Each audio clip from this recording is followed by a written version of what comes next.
Bonjour à tous, bienvenue à notre méditation quotidienne. Nous sommes en train de méditer les chapitres 2 et 3 du livre de l'Apocalypse, les chapitres 2 et 3 où on voit Jésus s'adresser à son Église. L'Église qui est son joyau, l'Église qui est son épouse, l'Église qui est son corps, l'Église qui est la maison de Dieu, le temple du Saint-Esprit.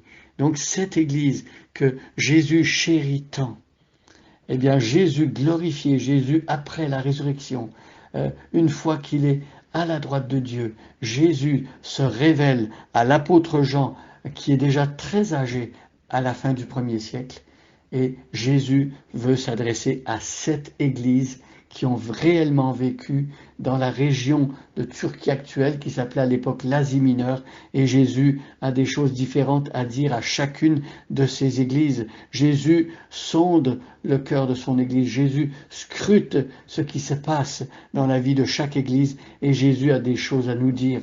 Alors on a vu Jésus quand il s'adresse aux églises, la plupart du temps, sauf pour une ou deux églises, Jésus a toujours des encouragements à faire. Jésus, ensuite, il fait une évaluation des choses bonnes qui se passent dans l'Église. Et ensuite, Jésus, il fait des reproches où il corrige. Il dit ce qui ne va pas. Et ça, c'est pas pour faire honte ou pour être négatif par rapport à cette Église qu'il aime tant, mais c'est pour que cette Église se ressaisisse. C'est pour qu'elle prennent conscience de ce qui se passe, de ce qui ne va pas pour changer. Alors, je vais lire les versets 1 à 5 et nous allons nous arrêter aujourd'hui sur le verset 5. À l'ange de l'église qui est à Éphèse, écrit: Voici ce que je dis, ce que dit celui qui tient les 7 étoiles dans sa main droite et qui marche au milieu des 7 chandeliers d'or. Je connais ta conduite, la peine que tu prends et ta persévérance. Je sais que tu ne peux pas supporter les méchants. Tu as mis à l'épreuve ceux qui se prétendent apôtres et qui ne le sont pas, et tu as décelé qu'ils mentaient. Tu as de la persévérance, tu as souffert à cause de moi, et tu ne t'es pas lassé. J'ai cependant un reproche à te faire.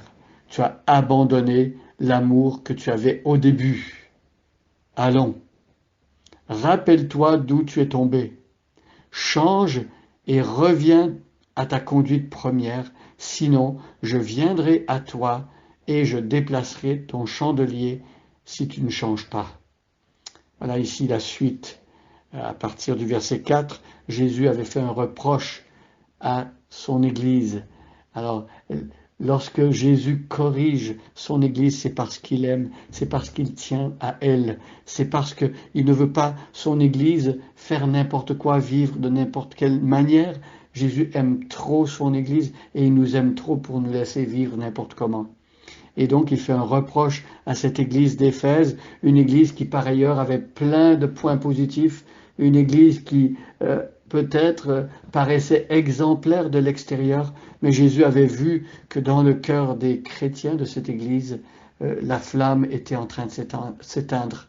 Il n'y avait plus la ferveur du début, il n'y avait plus cet amour contagieux, cet amour ardent dans le cœur des chrétiens de l'église d'Éphèse. Et donc Jésus les reprend avec amour et avec sévérité également. Et donc il dit au verset 5 ici, allons. Voyez, hein, allons. On voit bien que même dans les reproches que Jésus fait, il veut encourager, il désire que son Église prenne conscience du malaise et de ce qui se passe pour réagir correctement. Allons, rappelle-toi d'où tu es tombé. Alors, ici, Jésus veut nous faire comprendre que il y a un point où l'église d'Éphèse est tombée. Il y a un point lorsque nous nous refroidissons. Il y a un point où il y a quelque chose qui bascule. On est tombé. Et c'est comme si Jésus nous disait, il faut se souvenir de ce qui s'est passé pour qu'on en soit arrivé là. Alors parfois, on se retrouve nous-mêmes dans notre vie spirituelle et on est à sec, on est comme dans un désert. Et peut-être qu'il s'est passé quelque chose à un moment donné et on s'est dit, bah, c'est pas grave. Et Dieu nous avait convaincus qu'il fallait pas prendre telle ou telle décision, qu'il fallait pas faire telle ou telle chose, dire telle ou telle parole. Alors on n'a pas écouté et on a continué et l'Esprit Saint nous a sans doute montré qu'il fallait se repentir, agir différemment et on a continué et là le cœur s'est endurci et là l'amour s'est refroidi et là la vie chrétienne est devenue comme mécanique, vous voyez. Euh, et donc ici le Seigneur dit, rappelle-toi d'où tu es tombé. Si vous n'arrivez pas à savoir d'où vous êtes tombé, si vous vous trouvez aujourd'hui, vous savez qu'il y a quelque chose qui ne va pas, vous savez que votre cœur est froid, l'amour n'est plus là, eh bien demandez même à Jésus de vous montrer où vous êtes tombé. Demandez-lui de vous aider à voir qu'est-ce qui s'est passé et pourquoi vous en êtes arrivé là où vous êtes. Et donc, allons, rappelle-toi d'où tu es tombé, change et reviens à ta conduite première. Donc change, le mot traduit ici, et repens-toi, fais demi-tour, reviens à Dieu, un 180 degrés, change d'attitude par rapport à Dieu, repens-toi, change et reviens à ta conduite première. Donc revenir au point où on était au départ quand on a réalisé l'amour de Dieu, quand on est devenu chrétien et que la découverte de Jésus-Christ était tellement extraordinaire que voilà, on voulait le dire à tout le monde et c'était tellement magnifique. Donc revenir à cela, demander au Seigneur de nous aider à revenir à un point où on va être à nouveau brûlant pour lui, on va avoir à nouveau un amour ardent pour lui. Et donc, il y a une menace à la fin. Jésus dit, si une personne qui s'est refroidie, qui a perdu son premier amour, euh, ne change pas, et là, ici, c'est vrai que ça ne parle pas d'un individu en particulier, on parle de l'Église. C'est très important de faire le distinguo. Il n'est pas question ici de personnes individuelles, mais d'une assemblée, d'une communauté. Sinon, je viendrai à toi, je déplacerai ton chandelier si tu ne changes pas. Alors ici, il est question d'églises, de communautés qui perdent en quelque sorte leur âme. Parfois, ça s'est vu que des belles communautés qui avaient pignon sur rue et des communautés florissantes, une génération, 2 générations plus tard, eh bien, les communautés ont disparu, les églises ont disparu. Moi, j'ai entendu dire, par exemple, par rapport à une église à Toronto, une grande église avec beaucoup d'influence, maintenant, lorsque l'église a été fondée il y a 2 générations peut-être, eh ben, l'église était remplie de zèle, les chrétiens annonçaient l'évangile. Maintenant, à la place de l'église qui avait pignon sur rue, il y a un temple bouddhique, voyez. Donc, les églises de l'Apocalypse, les 7 églises d'Apocalypse, très peu aujourd'hui existent encore.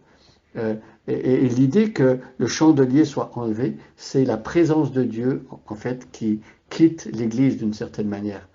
Il est possible que des églises continuent un certain temps à évoluer, à faire plein de trucs, mais l'Esprit de Dieu, la présence de Dieu n'agit plus dans ces églises et ces églises finissent par disparaître. C'est tragique et tout cela trouve son origine dans le fait que l'Église n'a pas fait attention, l'Église n'a pas cultivé en son sein la présence de Dieu, n'a pas cherché à nourrir ce zèle et cette ardeur pour Dieu, cette communion avec Dieu.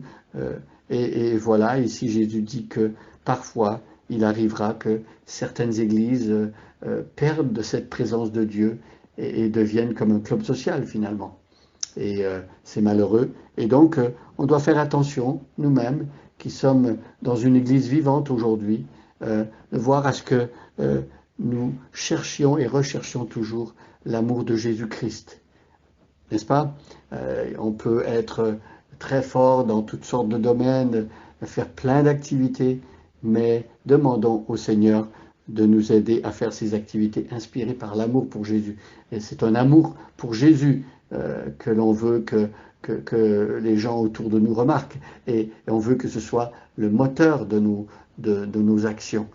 Nous voulons faire telle ou telle activité, tel ou tel ministère, parce que nous aimons le Seigneur Jésus.